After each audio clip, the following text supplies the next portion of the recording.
My position, our position as a faction, has always been to keep the lines of communication and dialogue open.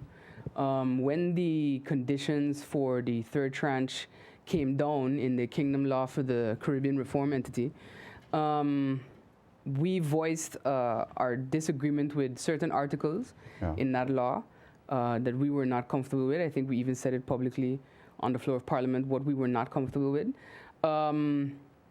And that's why we went along with that initial motion to reject it as is and to urge the Prime Minister to continue negotiating.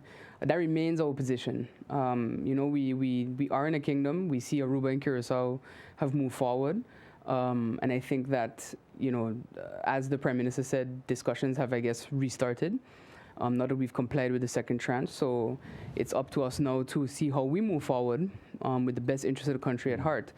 And, you know, the best interest of the country might not always be the best interest of what people, you know, in the apparatus then would feel.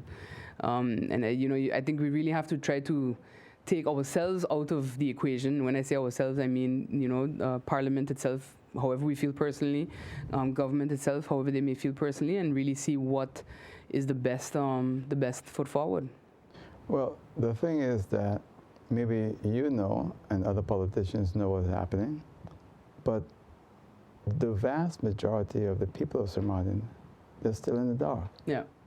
And they're wondering who's going to inform them.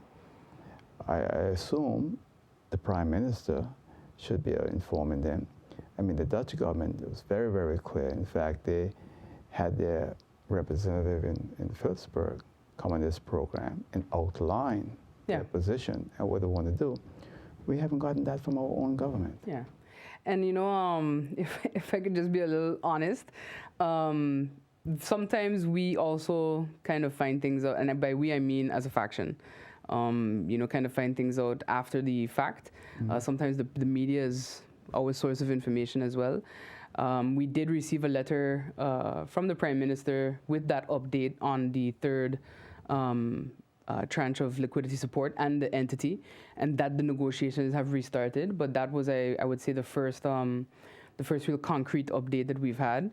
But I do agree that the information could be a little more forthcoming from government, and you know that's why we tend to ask questions. Somebody said to me, "It seems that all I do is ask questions." I say, "Well, yes. I mean, it's part of our job to ask questions, to receive, you know, some kind of information, especially during public meetings, that the public can also then hear what exactly is going on. Because if not, you know, no, everyone is kind of in the dark."